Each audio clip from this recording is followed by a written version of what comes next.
Pse do kaq shumë Shqipërinë? E du Shqipërinë sepse Shqipëria është vendi ku unë kam lind dhe vendi ku unë du mi rrit fëmijët realisht. Shqipëria e jonë e bukur ka shumë gjëra që nuk funksionojnë, por ai vend duhet banohet vetëm nga ne, të kthehemi, të jetojmë, të bëjmë biznes. Pra ne shqiptarët duhet që çfarë kemi ndërtuar jashtë, ta ndërtojmë atë në Shqipërinë tonë të dashur dhe të bukur. Ka shumë njerëz që thonë, jo, ti hajde në Shqipëri provoje, hajde këtu, shko atje më dëgjoj. Absolutisht dakord që Shqipëria ka vështirësi, absolutisht dakord që në Shqipëri nuk funksionojnë gjërat ashtu sikur funksionojnë në Angli, sepse do ishte dhe do të thojmë Angli pastaj po të njësoj. Tani pyetja është pse do t'i ka shumë Shqipërinë dhe ne e morëm përgjigjen, po pse shqiptarët janë kaq të zhgënjur me Shqipërinë dhe duan të ikin? Si e shikon ti këtë? Kjo nuk është vërtet që thotë kjo. Nuk është vërtet. Nuk është vërtet. Një pjesë e njerëzve që ndoshta nuk kanë dalë, ndoshta nuk kanë informacione të duhur se çfarë ndodh në shtetet e Europës, fqinja apo ku diun në rajon, dhe janë të qërruar nga ajo se çfarë thot televizori që atje në Angli bëhet mirë. Po ku bëhet mirë këtu? Këtu bëhet mirë më uçu në orën 7 në 5 mëngjesit dhe më shku deri në orën 7 darkës punë dhe më marr 100 pound. Si është kjo mirë? Si kuptoj domethënë.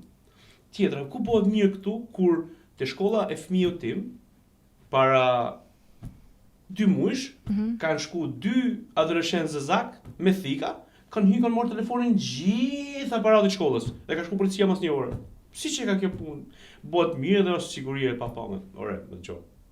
Që ti jemi tamam tani. Anglia është një vend me ekonomi të zhvilluar, të jep shumë mundësi, por Anglia nuk është sikur thuhet. Shqipëria pas periudhës saj komuniste, demokracia 35 vite këtej nuk ka performuar ashtu sikur duhet. Ai person që nuk e bën punën, edhe nga shteti shqiptar siç duhet, edhe ai person që nuk e don punën sikur familjen e vet, ai nuk duhet të punojë në asnjë institucion shtetëror. Po a ti mendon që ai person që fut dorën në xhepin e qytetarëve shqiptar duhet të shkojë në burg. Pikë. Se nuk mund të hyjmë shumë në debate politike, se nuk jetojmë aty dhe bashkë ne ndjekim nga këto. Do shkojë burg, pikë. Dhe kanë shkuar. Dhe kanë shkuar dhe po shkojnë. Po shkojnë. Si nga gjitha krahët politike. Ai person që fut dorën në xhepin e qytetarëve shqiptar të shkojnë në burg, pikë. E qartë. Si shikon revoltat qytetare? Ti je një ndër zërat kundër kësaj revolte. Dhe ke pasur në fakt shumë denoncime, shumë reagime në rrjetet e tua sociale dhe ke pasur të kundra reagime dhe ndoshta edhe ofendime të shumta nga ndjekësit e tu. Ke një koment për gjithë këtë? Po, atëherë situata politike e Shqipërisë realisht të paktën që një muaj e gjysmë këtej nuk ka qenë e qetë. Ka një protestë e cila ka vazhdu me shumë të drejtë, sepse revolucioni flamingove dhe ajo se çfarë kanë përfaqësuar flamingot dhe dalin bëjmë çik serioz pjesa e Zvërnecit dhe e Nartës është kthyer në një shqetësim tek njerëz qytetarë shqiptarë sikur po shitet prona. Po ta shohësh Facebookun tim ose Instagramin tim, un kam folur për këtë çështje para 8 muajsh. Të dashur qytetarë shqiptarë. Me plot drejt nisja protestës, jam shumë dakord. Ajo se çfarë po ndodh sot në Shqipëri është që një pjesë e opozitës shqiptare, tani jo një pjesë, po gjithë opozita shqiptare së fundmi janë kthyer në një, do thoya po bëjnë maksimumin që kjo protestë të mbyllet duke e kthy atë në gjithë oportunitetin e saj sikur po organizon opozita shqiptare. Flamingot tani më kanë rënë sepse realisht çështja u ngrit më të drejtë sepse kishte mungesë në sqarimin e qeverisë se çfarë po ndodh. Por së fundmi qeveria sqaroi se çfarë po ndodh ose u tërhoq në disa gjëra që ishin deklaruar dhe sot ai projekt të marrë një formë serioze dhe do ketë një përgjegjësi publike dhe do jetë diçka që do ketë transparencë, po themi, totale. Dhe unë kritikoj qeverinë në mos transparencën që ishte ishte desh përpara që ta bëj, krijoj këtë lloj zhurmë dhe këtë lloj proteste. Faleminderit për këtë koment. Paktën është transparente që të sqarojmë situatën, sepse ka pasur shumë reagime. Ka pas reagime realisht. Për sa i përket rrjetet mia sociale, un kam bërë disa video që nuk se vlen për ta përmendur realisht. Videot e mia në rrjetet sociale kanë qenë informuese, nuk kanë qenë denigruese. Cili është komenti që ty të ka bërë më shumë, ku diun? Që do ta diskutojmë. Jo më larg se sot. Që mendon që është absurd, vërtet. Të lutem. Jo më larg se sot, jam ngrit në orën 6:30. Dhe pash në Facebookun tim mbi 50 komente negative nga fake account. Dhe negative të kontekstit të o idiot, o maskara, o të PPP, ato. Kjo gjuha e urrëties nuk është e mirë. Një herë dhe a mendon që është problem kjo nëse ti kthesh një ditë në Shqipëri për shembull? Problem. Problema ato kanë fallse? Shiçëm thanioni prit të lexoj mesazh. Shiçëm thanioni.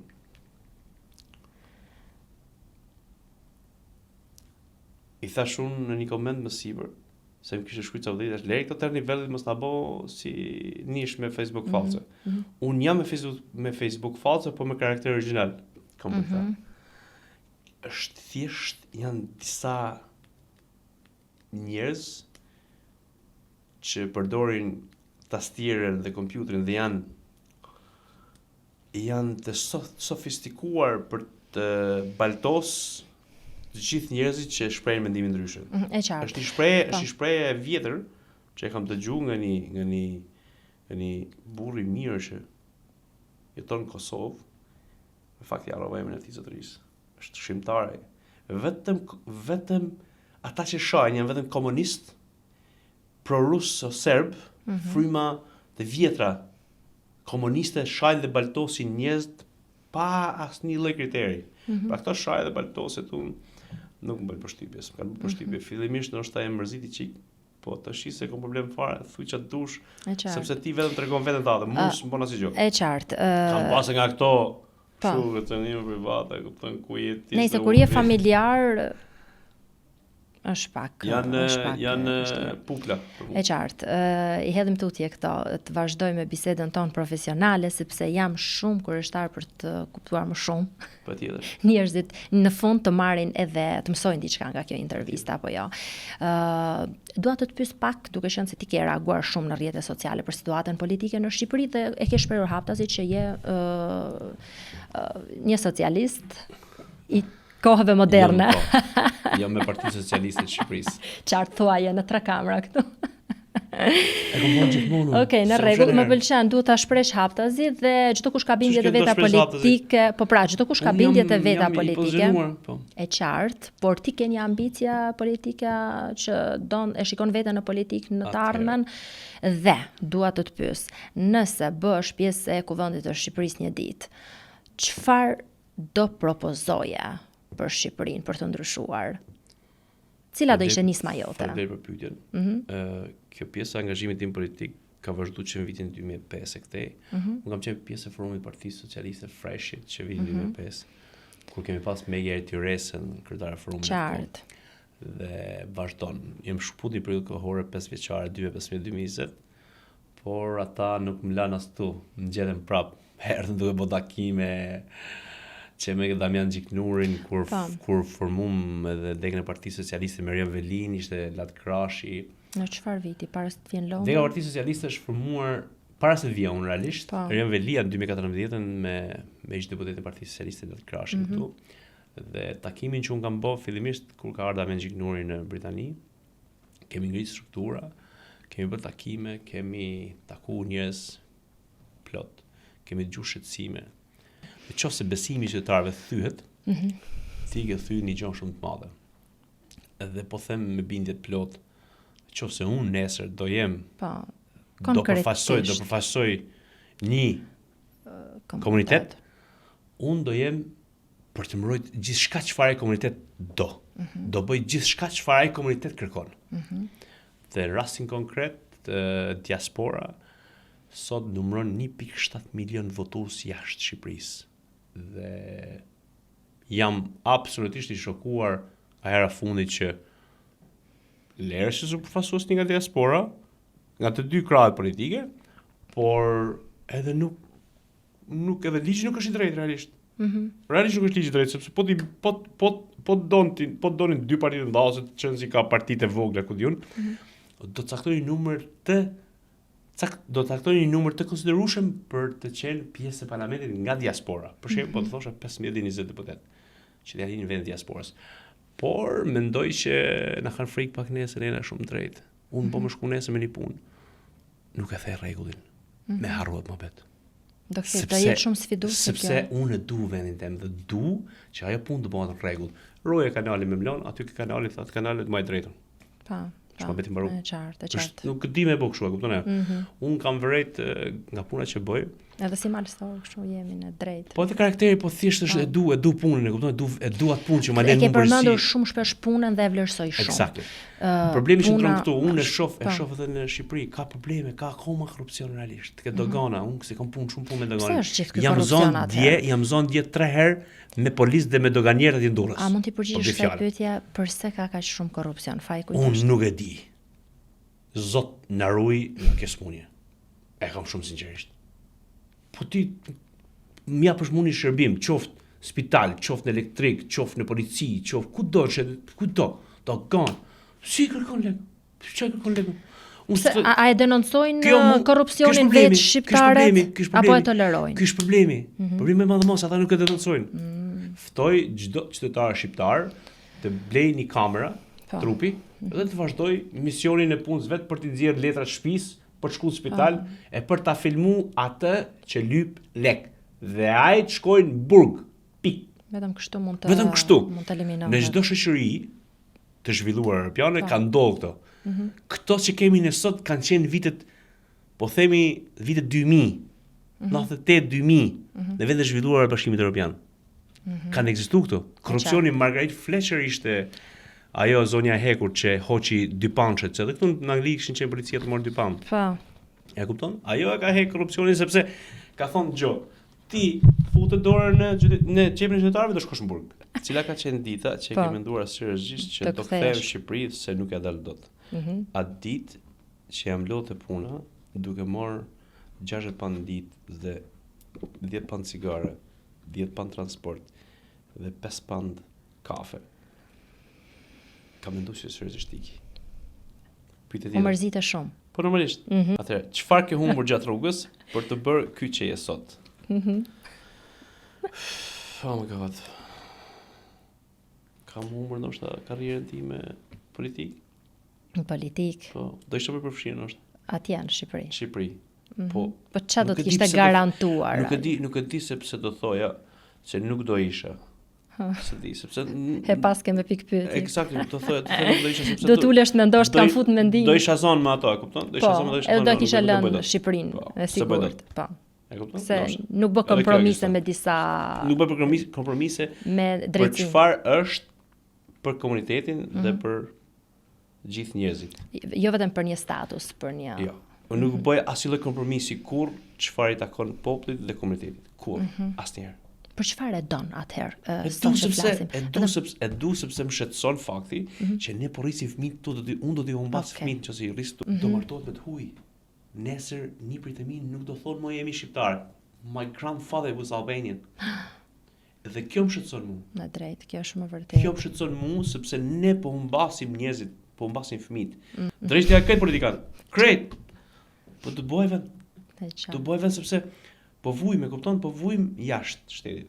Unë sot jam I gatshëm të kthehem, të bëj biznesin tim, e bëj biznesin tim në Shqipëri. Tani ke besim plot që ja bëj. Dhe jam I gatshëm të kthehem të jap kontributin tim. Nëse do humbisi gjithçka, çfarë do të thoya edhe një herë nga e para? Do thoya me shumë korrektësi këtë që kam sot.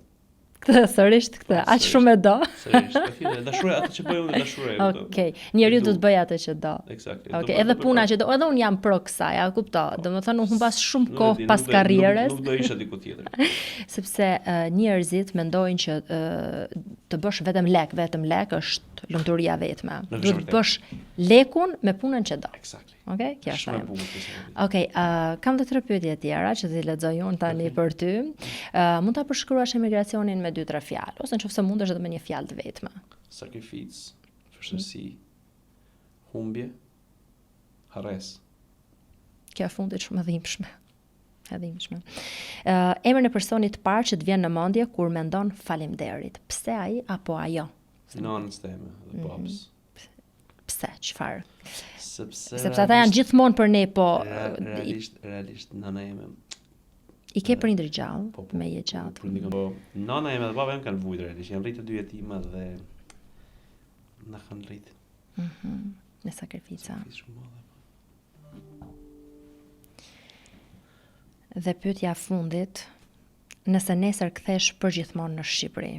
Na emocionoi çik. Cila është gjëja e parë që bën sapo kalon kufirin? Domethënë kur i thua merr atë vendimin, e prerë se tani ti jeton mes 2 vendeve. Po nëse vendos përfundimisht. Kur kam shku në Shqipëri, pas 5 vite pa dokumenta, kam pull tokën Rinas. I swear. Domethënë pas 5 vitesh ti ke udhëtuar për herë të parë. Po, Shqipëri, po kishte marrë madhe. Kishte marrë madhe. Ndje verën në vendit, ndje verën në kafës vërtet. E di këtë ndje. Ambientin tim e kupton. Dhe në Shqipëri du me shku dhe me djeg pasaportën angleze, mos marr më. Wow. I swear. Shumë e saktë. Faleminderit shumë. Unë mendoj ta mbyllim me këtë mesazh shumë të fortë dhe shumë edukues për komunitetin shqiptar kudo. Ka qenë një histori e jashtëzakonshme, një histori frymëzimi, një histori suksesi dhe një histori me plot mesazhe jete. Dhe në fund, ajo që ka shumë e bukur është që je nga ata emigrant që e ke përdor gjithë përvojën e jetës tënde për të përgatitur mirë që të shkosh dhe të investosh në vendin tënd, që e do me shpirt. E mbyllim këtu se nuk ka më bukur se kaq. Dhe uroj me gjithë zemër që të realizohen objektivat që ti ke vendosur vetes për të mirën e familjes dhe Shqipërisë në këtë rast. Kënaqësi me ty. Në intervistë dhe një moment tjetër. Kënaqësi patjetër. Falenderoj gjithashtu edhe ndjekësit e podcastit Diaspora Lindas Show. Mos harroni të bëni subscribe në kanalin tim në YouTube channel dhe mezi pres t'ju takoj në videot e radhës me histori njerëzore dhe informacione shumë interesante.